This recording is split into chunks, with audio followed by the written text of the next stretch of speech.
A new one.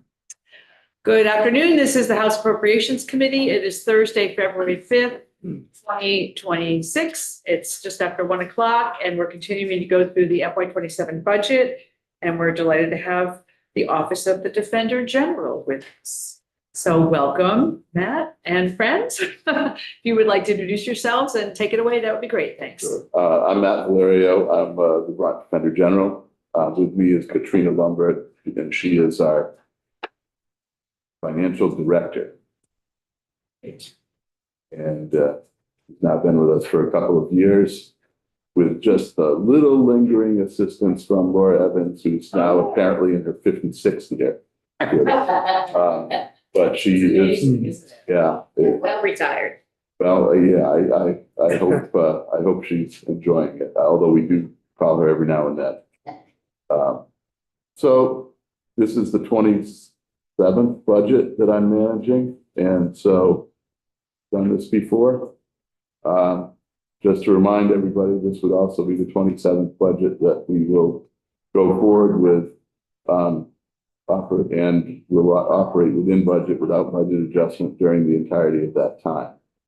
I just want to remind people, because now that the committees have changed over so many times, they don't even remember that. They don't remember when it wasn't that way. But for 30 years before that, it wasn't that way. In any event, I always throw this in so that people will have the opportunity to understand what we do. You do, I think, understand what we do. We run the public defense system, Prisoners' Rights Office, the Appellate Division.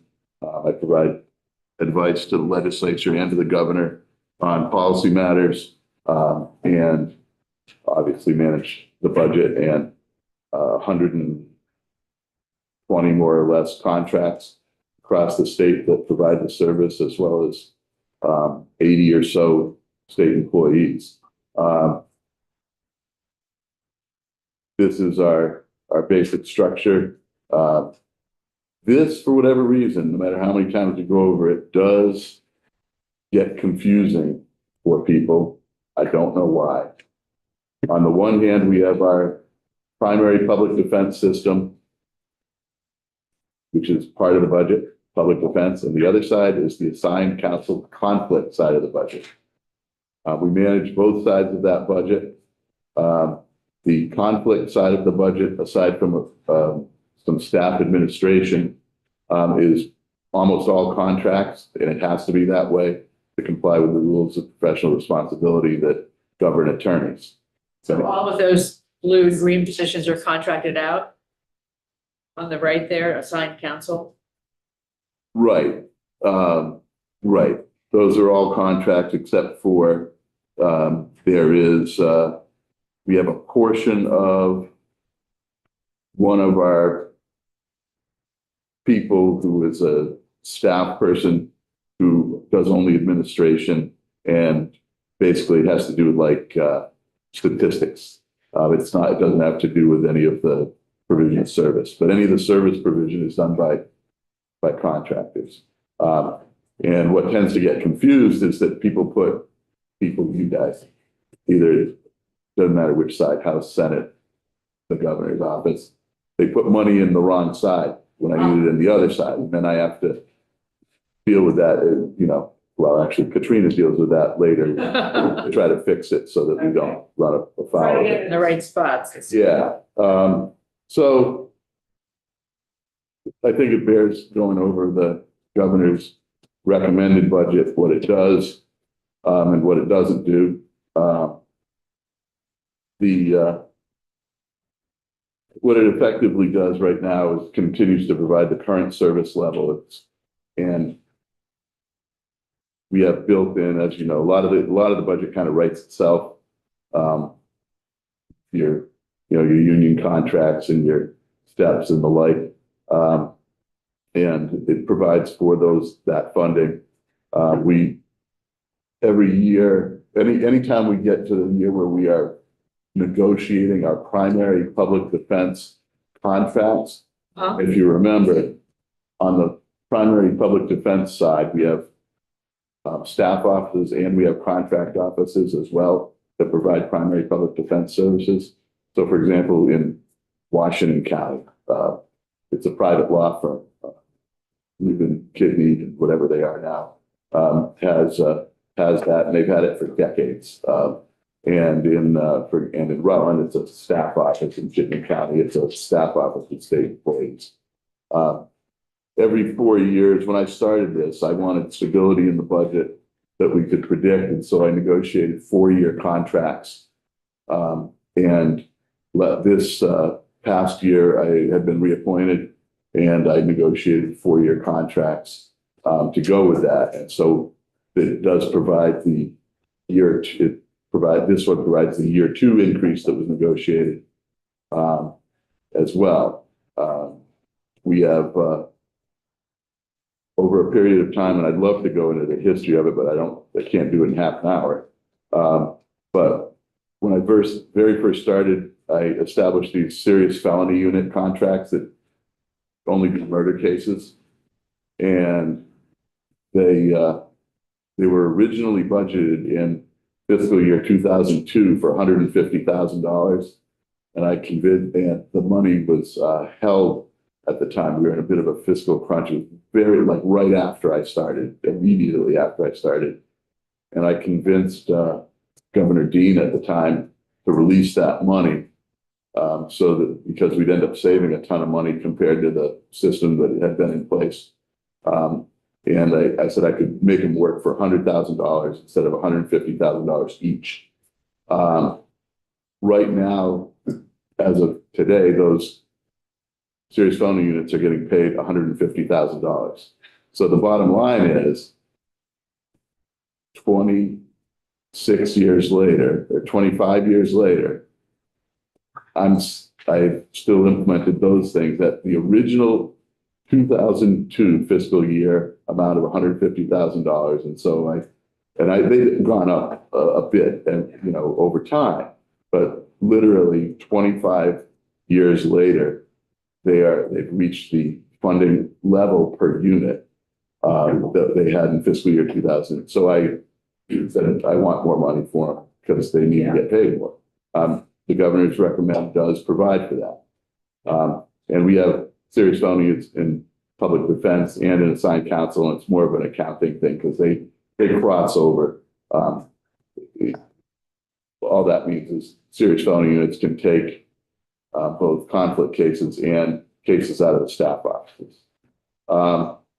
We have had, and I've discussed this year after year, and really it started in earnest in COVID with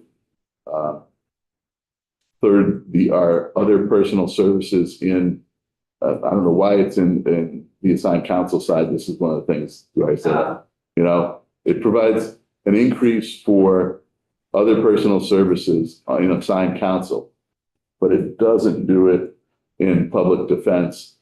I can't explain. My guess is somebody was just trying to make something balanced somewhere, but the money didn't go in on both sides. But that's been an upward pressure that is out of my control. It's been going on ever since COVID,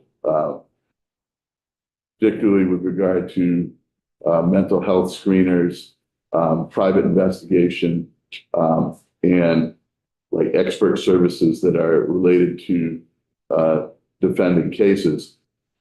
They've not gone up like 20%, 30%. They've doubled and tripled, 200%, 300%. And I can tell you why in some areas, and in other areas, I can't tell you why. For the mental health screeners and the like, as you probably know, when the state hospital went away, a lot of people who were working there as psychiatrists and psychologists went elsewhere. We have many less of those people here. So the private people who were left doing these screenings, they raised their rates, but it wasn't crazy. When the state negotiated to do these teledoc evaluations for competency, we were paying rates from other states as much as $600 an hour. When our local folks caught wind of the fact they were getting $600 an hour, now the local folks are getting $600 an hour. So it makes business sense, but it really, causes a bit of a hassle in the budget. Investigators for a long period of time, private investigators we have to use in a bunch of different ways, but almost always in the conflict cases and cases where we have contract offices.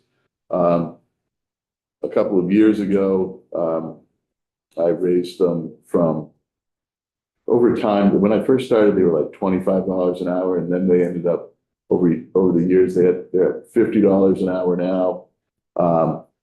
Surrounding states and the like, and the federal public defenders are paying anywhere from $100 to $125 an hour, and I was deluged with letters over the last couple of years saying, raise our rates. There was some threat that they were just going to stop working for us, but then there was a whole bunch of individuals who kind of came in and said, don't listen to them, we'll keep working for you, but can you get us some more money? But it's a tension area, and the governor's recommended budget does provide for increases for that. I will note that, however, if we don't, I'm going to have to, I was trying to get them up to $100 an hour, which is kind of in between like the $90 an hour that New Hampshire does and the $125 an hour that the feds do, and Massachusetts is higher than 100. In any event, I was trying to kind of get them in the middle ground. But where one part of this program, like assigned counsel, gets the money, but the public defense side doesn't get the money, it means I'm going to probably have, if it goes through, the governor's recommend goes through on that without kind of equal on both sides, I'm going to have to like cut the baby in half and do something. Did you recommend different, I mean, you ended up with the same total that the governor recommended. Did you recommend dividing it differently?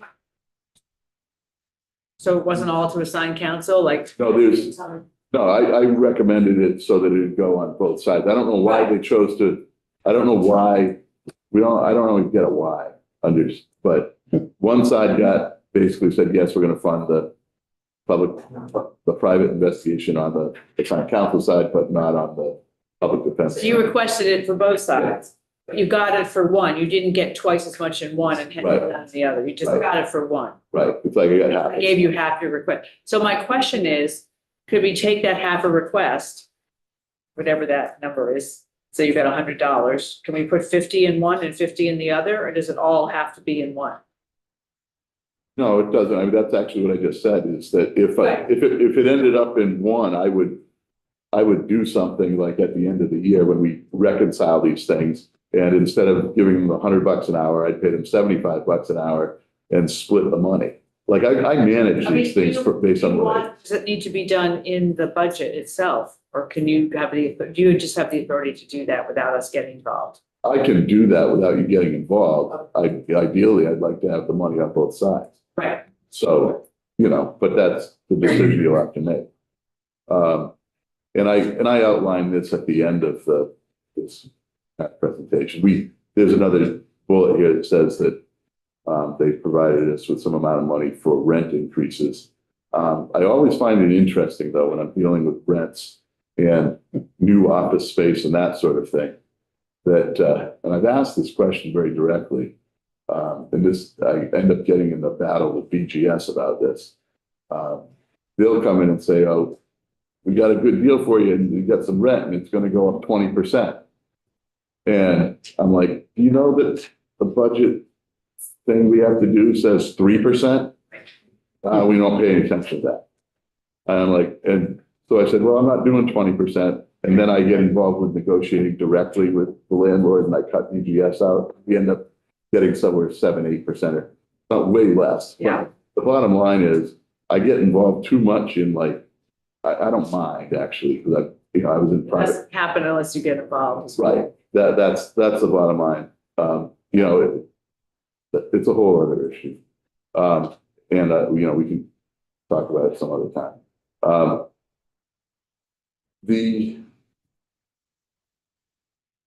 The thing that I wanted to talk about has to do with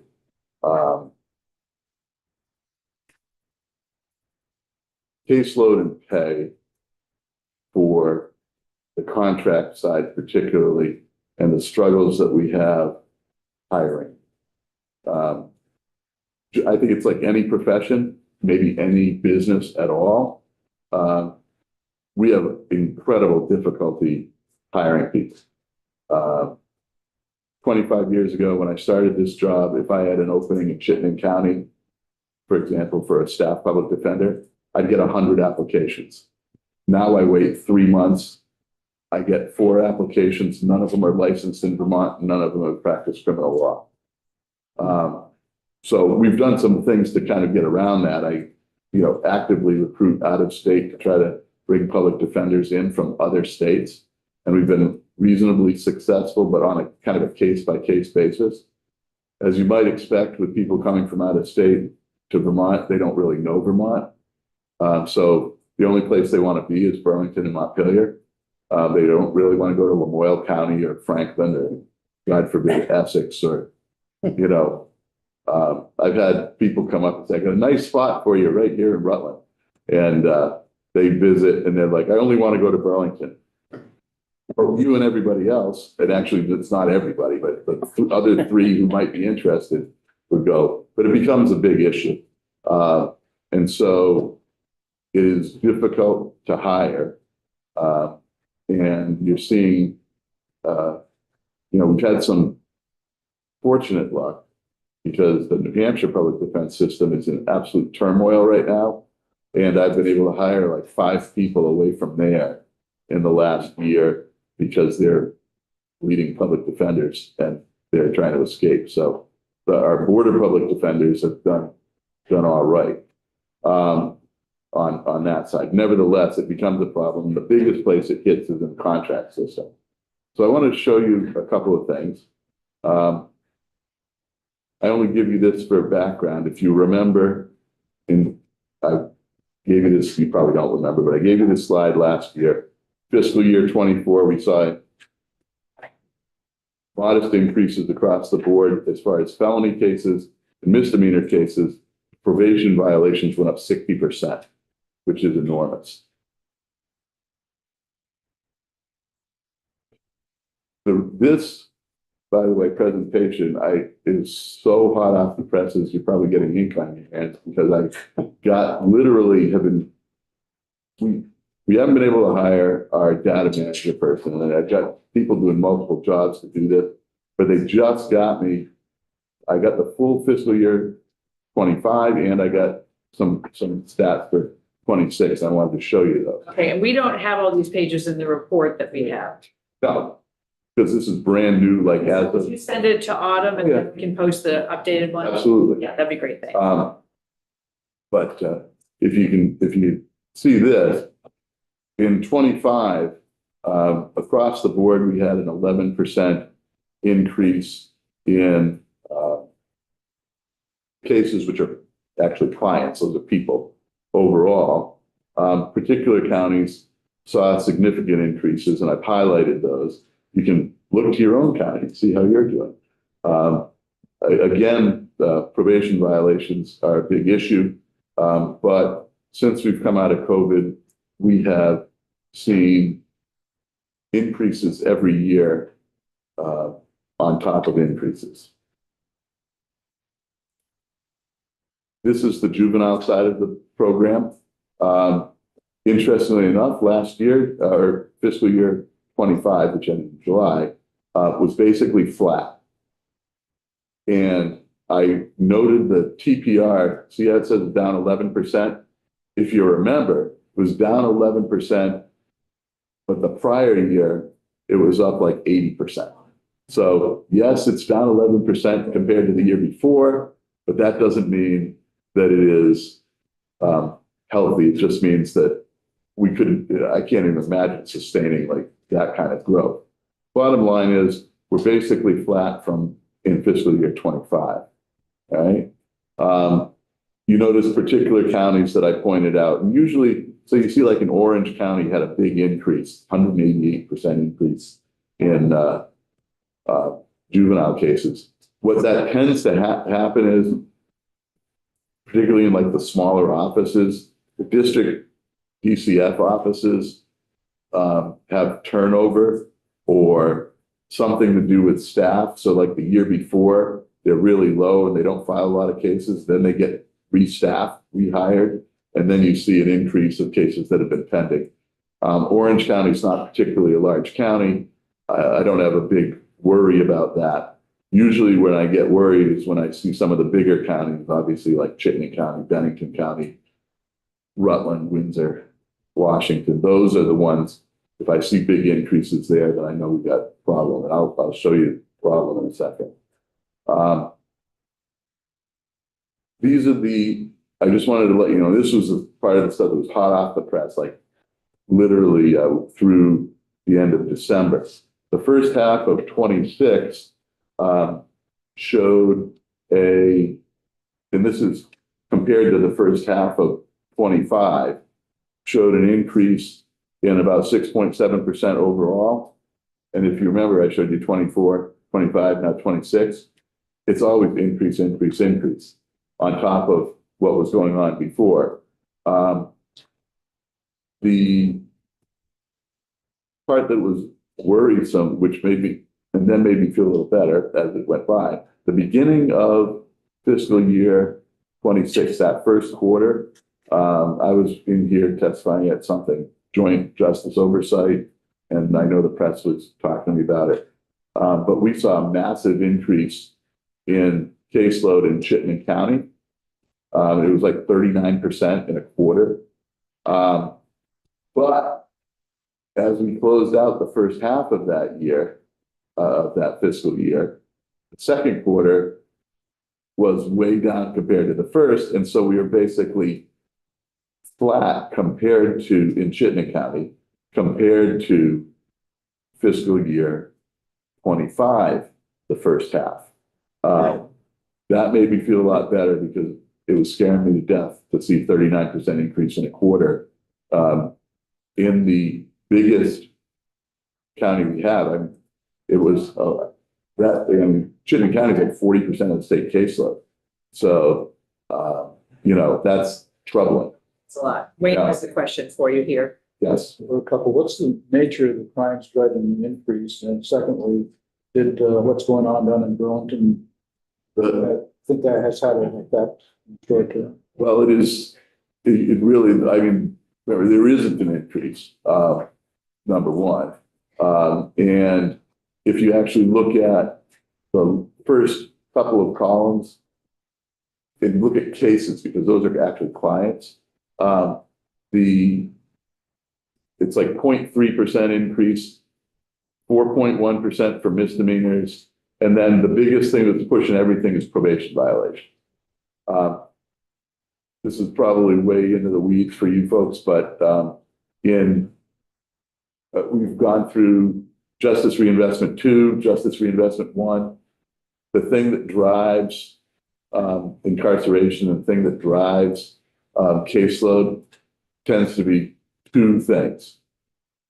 Probation violations, number one, and furlough violations, number two. And so while this is not driving massive caseload increases for the first half of 26, you have to take it in we're talking about 6.7%, which isn't insignificant, by the way, but it's not double digit. But you have to think of it in terms of what was 24, what was 25, what was 26. And none of those years do we see a decrease. So, that's kind of what we're dealing. I don't, you look at like Addison County has a 73% increase. Addison's really small, so I don't get too crazy about that. That Addison County's population is 1,000 people less than Bennington County. Just for what it's worth. Bennington County does tend to be like, they're down, but their numbers are always the numbers one of the highest. Higher. Yeah, it's the ones that I always look at for like what's the non-Chittenden County, like throw Chittenden County out of the thing. Think about Windham, Bennington, Washington, Rutland, and right. Those are the ones. Windsor lately has been up significantly. I blame Representative Ian Goodenough completely for that. It's all his fault. He hopped the fence and now it's a problem. He used to work for us, by the way. That's why I say he hopped the fence. Anyway, so this is sort of a graphic way of looking at this.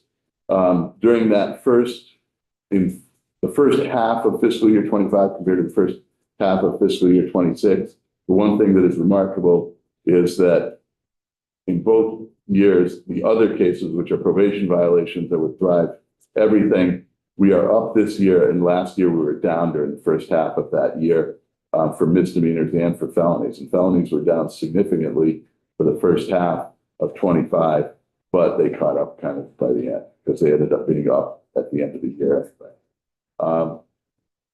I want to talk about this discussion of backlog.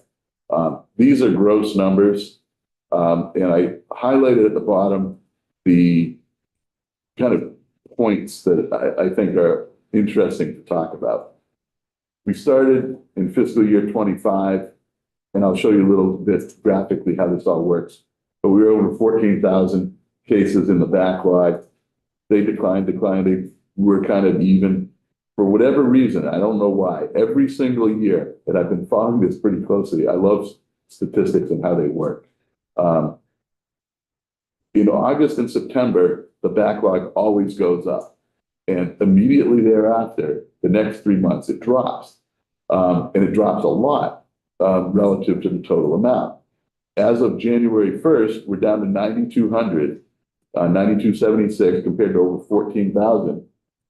So there was a huge change in the number of backlog cases in the last year.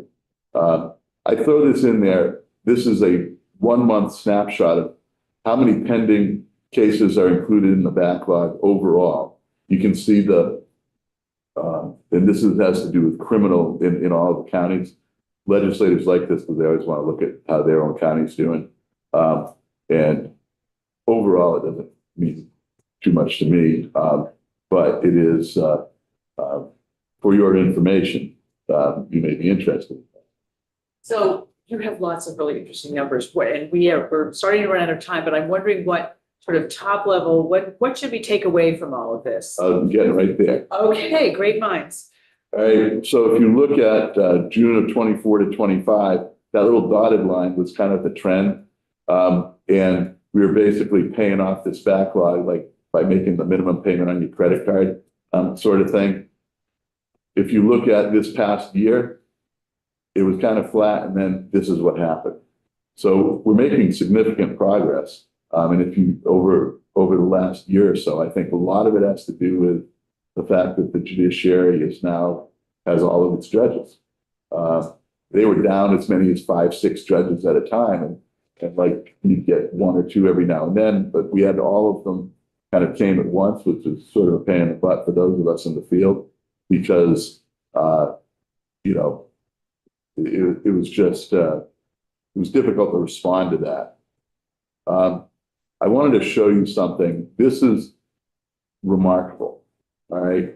So I always put this slide in, and I tell you what are the parts of the program and what does it cost per lawyer equivalent caseload. An LEC is like a full-time employee, right? So it's a lawyer equivalent caseload is how many cases the average public defender is supposed to be able to handle in a year. These are all of our various ways we produce the dealing with these cases. As usual, ad hoc is the most expensive. The conflict contracts are the least expensive. The public defender contracts are the next, and the staff offices are the next most expensive. And this sort of proportion has always been the case. Now, the interesting thing is, and you'll see it in the next slide, but over the years, I've always kind of leaned into the areas that were the most efficient to get the business done. And one of the things about, what you'll see in the next slide is a comparison. We compared, just kind of on a lark to test how our efficiencies are working, right? the cost per lawyer equivalent case that has declined because of the things we've been doing when you come from 23 to 25. And this is why. Staff public defenders, they're handling more cases per attorney, and we have newer attorneys in the office as people have retired, so their cost has gone down. Assigned counsel contracts, fewer attorneys are handling more cases, even though they're being paid more. This is a problem. This is not sustainable. I used to have 5 primary conflict attorneys in Chittenden County. I had 2 backups and 1 backup behind that, and I had 5 caseload relief contracts. Right now, I have 4 primary conflict attorneys in Chittenden County and nothing else that I talked about.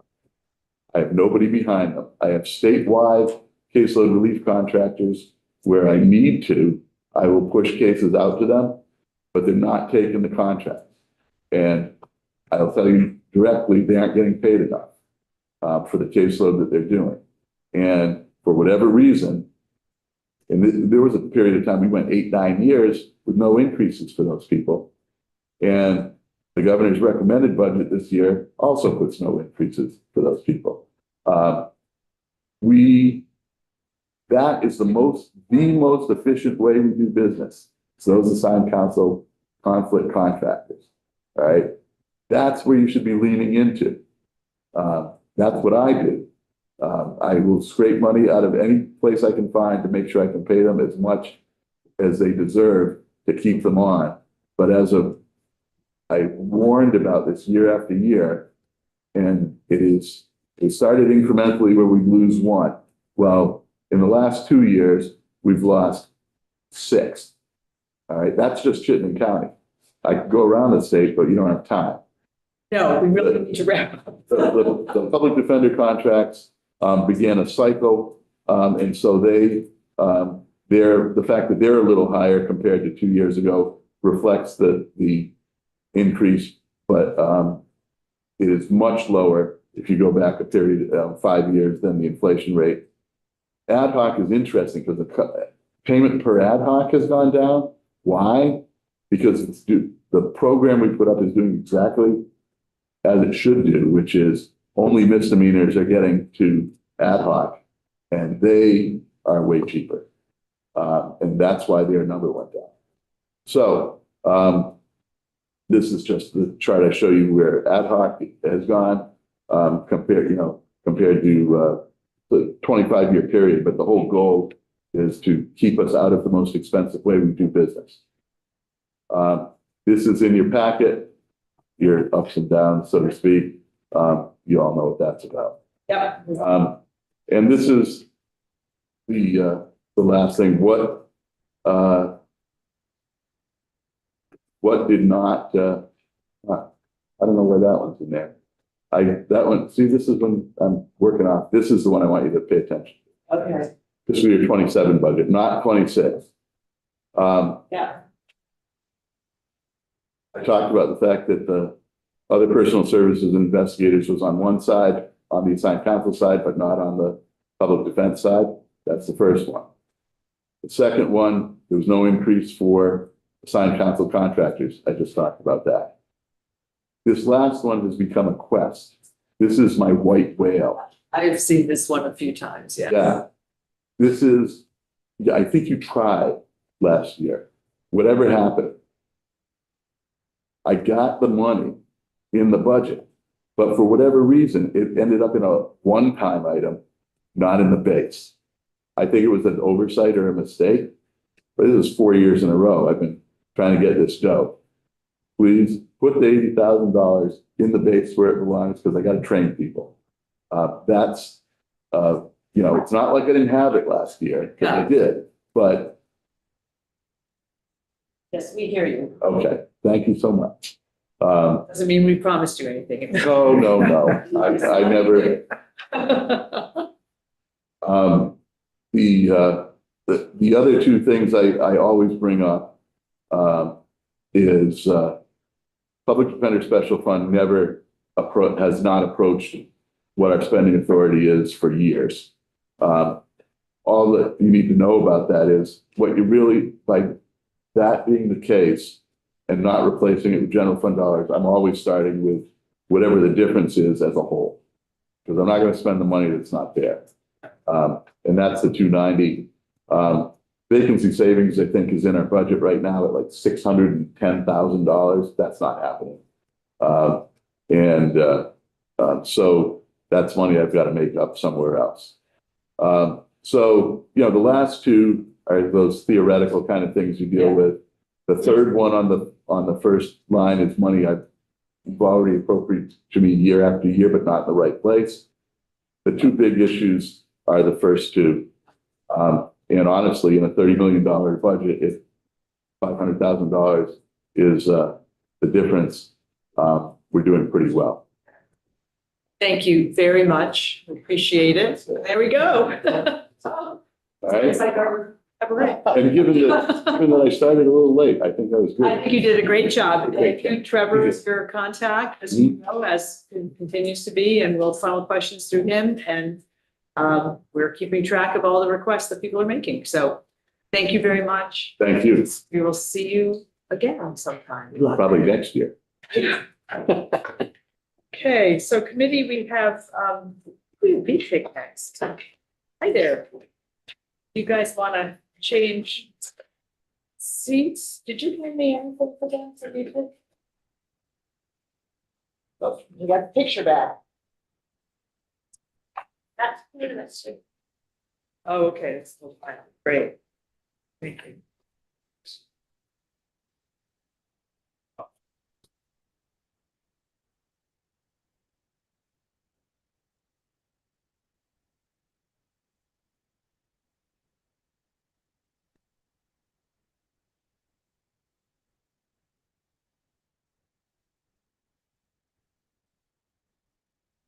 Great. Welcome, gentlemen. Nice to see you. If you'd like to introduce yourselves, and then we have your presentation.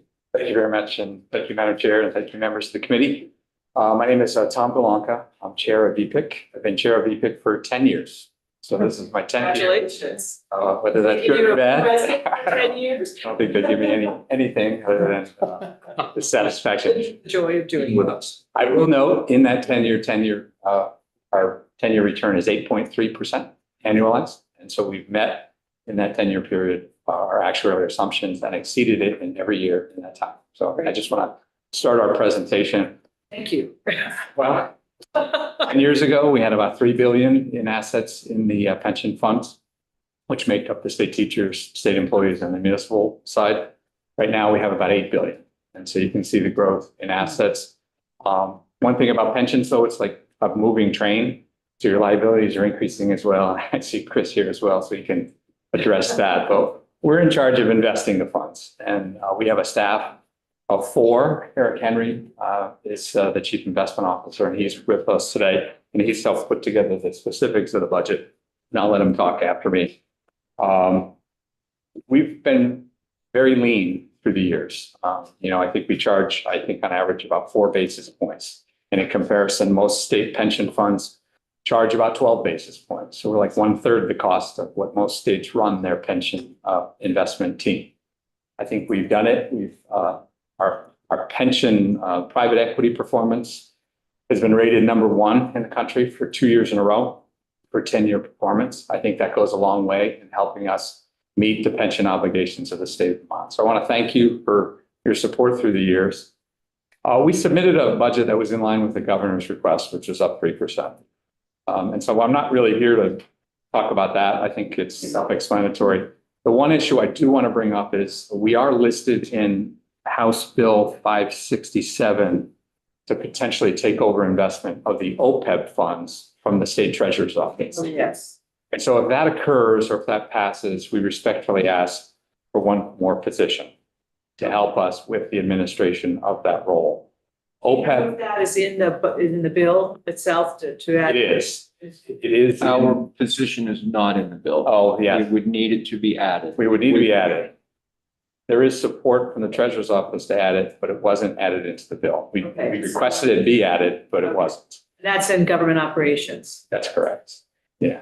We feel the increase it's two different investment plans we're going to have to merge. There's a lot more issues that we'll have to address. We will need one more financial staff person to assist us with it. And does that come out of the pension? It all comes out of it, yeah. Yeah, so it's not general fund money. It's not general fund money, it's all special fund money. We would respectfully ask you to add that position back in. The governor's office didn't put it in, so we want to make sure that it gets placed into that bill. And we've provided you with a copy of our request to House GovOps on that very issue and spelling out specifically the enhanced level of rigor and risk management that would go along with management of those assets. What's your feeling about taking that on? We're excited about it. I think it will help in terms of economies of scale. We'll be able to offer for the OPEB funds access to the private markets, which they don't have, and that would get them access to some of our top tier performing investment managers. We'll eliminate one, we have investment consultants that manage both and represent Treasurer's Office as well as measure ours. We'll merge that. We'll have just one. There's a lot of economies of scale with it. We're already doing it. We'll have to come up with different asset allocation strategies to meet the state liabilities versus the pension fund. But that's what Eric does and staff does really well. So I think we are well equipped to handle it. I worry as the funds approach $10 billion, which is fairly likely in the next couple of years, we're operating on a 4-person staff with and we emphasized this last year, very top heavy risk. Like if we lose 1 or 2 people, we would have significant issues running this pension fund the way we're running it right now. And so we're not trying to overload the staff, but we do feel that we would need the assistance of one more staff individual. I see some questions. Did you have a question, John, or not? Just real quick. Okay. And Would you anticipate someone not being part of your team relatively soon as things grow for you? Well, that's a question I asked Eric. We did have one of our staff. Not that I'm expecting you to like. Well, as I think I testified last year, we had one staff person who was offered a position in Maine for a salary that was twice as much. She stayed here for personal reasons, but that could always happen very easily. We're training our people very well, and they're having now records that are top in the country. And so I would not be surprised if recruiters would be going after our the people right below Eric. You can ask Eric, Eric, are you going to leave? You can ask that question. I'm not I asked the question. I have my hands full here. I think we're hopeful that won't occur. I think we've set an environment that they really feel valued, and they're offered a great training opportunity. I worry that is one of our key risks. It'll be very, very hard to recruit at the salary levels they're currently at. I will just say that. That was gonna be my next question. Yes, we're working through the governor's office to do market factor adjustments on those positions. We are. We tried to make them exempt positions and go that route last year. That was rejected. Now we're working this market factor adjustment route. But it's been another year and that still hasn't occurred. And so it takes time. Are they actually working on it now? They are working on it. Okay. Yes. Yeah. Stuff is happening. Okay. Stuff is happening in that arena. We've classified the 2 employees the way we need to classify them. Okay. And now they have to work through the market factor adjustment. But we are making progress there. It's slow, but we are making progress. Well, I'm glad to hear there's some action. Wayne looks at the question. So the OPEB fund is for sure, is it gonna forward you? That's what the proposal is in the House bill. The bill, so that's in that H567. Yeah, Yes. and that's the proposal, is to do this. I haven't read the whole bill, but that's why, since they're here, I want to ask whether you're okay with that, because it's kind of Yeah. important. Legislators dream things up and then. We would, Yeah. we'd be happy with it. We just need a little bit more help with staff. Sure. That makes sense. So the sponsor of the bill, or the people in charge of the bill, we talked to them about the position need. They haven't asked us to testify yet, but we will. So you might be able to address that problem there. It'll come over It to would us. still come to us. It'll still come to us. but- Yeah. Right, we have asked House Government Operations to add that position. That's the purpose of the memo that we've supplied you with. laying out those You reasons. testified We there, did right? testify there. That's right. I wasn't here that day. And Eric has we've testified. expressed the need for the position. We've laid out all of the level of rigor and analysis that need to happen on these assets that hasn't happened yet. We're working through that process now, so we have requested that. Okay. Yeah, I'm looking at it. It's a 36-page bill. This isn't the only thing in the bill, but that's Correct. your part of it. It's what we're interested in. Yeah, of course. Okay. Make Thanks. life, if they put it in there, it'd make life easier on us than if we had to add it and they didn't. put it Yeah, well, we'll be looking at it one way or the other, Lynn. Yeah, just want to clarify here. So you need one more position for the OPEB Mhm. when you take this over and they merge, if that's what happened. Most likely that, you think that's going to happen. Most likely, That yeah. would be logistically and financially the best thing to do anyway. Yes. Okay. Then you said you would eliminate one position. Is that something that you can transfer over? Is that correct? Did I hear that right? We don't plan on eliminating any positions. That's up to the As treasurer's the office. treasurer, they That will could- eliminate the position they're using right now. Yeah, that's not our prerogative. We would not be eliminating a position. We would need the position. Would you want to hire What them? would go away is the treasurer's contract for consulting Oh, I services. see. So there are two consulting service contracts now with the same firm. One is with BPIC, one is with the treasurer's office. The treasurer's office likely goes away. Ours gets expanded. There's some economies of scale in that process and likely some fee savings. So that would be a reduction in that expense from the treasurer. And then you'd pick up the person who are part of the consulting contract, whatever it is. Yes. Correct. So And what is, our consulting fees would go up, but by less than the amount that of the treasurer's contract, because so- we're working it. so it sounds like what you're saying is that there's a very specific need in looking at these OPEB funds as opposed to the pension funds. And it's gonna get bigger over time. Well, That's the idea. that's the idea. Idea. There's probably about 300 or 400 million in them at this point. So you're funding them every year to try to get up to full Yeah. funding. Yeah. It's about 16% funded right now. So and then Chris could probably answer that question of what is the underfunded level? Probably a couple $2 billion. So over time, that 300 million will grow to 2 billion, hopefully, to cover your other post-employment benefit obligations. The need is that it's a different set of assets that we'll have to look at differently. So BPIC Yes. will have to look at this from a different liability stream. And from there, we'll have to invest it slightly differently. And so that's the need for the extra It's a person. whole different fund. It's Different like kind of- you were at Schwab or Exactly. Vanguard and you're doing the international stuff and somebody else is doing the small cap and Exactly. different markets. I'm making that up. Chris, did you want to add anything to this? Person joint fiscal, I just want the committee to know that I'm staffing the bill and GovOps, so I'll be writing up the fiscal note that I can see you all. But, Okay. Depending on what you want to do with that bill and this request, just put a pin in the FY 27 BPIC and treasurer appropriations, because if you Yeah. guys make any changes to that, there'll be lots of little moving. Right. Okay, do we know when GovOps is taking this up? We took some testimony this afternoon on it, I don't know if they've voted it out, but they've been. They've been working on it? They have. Okay, I've been paying attention and, this week I reached out and, the treasurer's office has been very responsive to my inquiries. great. Okay, thank you. Great. That's all we got, but I'd be happy to, we included a copy of our annual report, so you can have all that at your leisure. But I think BPIC has we've come a long way in 10 years. I'm really proud of what we put together. Well, and we made some big changes in 2022 and, our intent on keeping our promises. So it's great. Well, we appreciate the work that you all have done. I mean, I hope that all of the state employees and the teachers would appreciate it too, because That's what we're here for. you're helping them out tremendously, which is great, just great. We didn't quite make $1 billion last year, but they were close. Excellent. Soon, That's imagine that. Any other questions for these folks from anybody? Okay, thank you once again. Great Thank to you. see you as always. Yeah, good seeing you. Keep up the great work. We appreciate it. Thank you. Okay. So, committee, I think we have a break.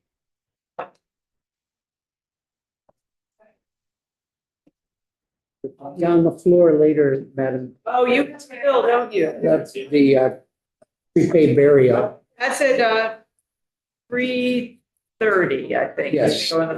So we are on break until 2:15, Secretary of State's office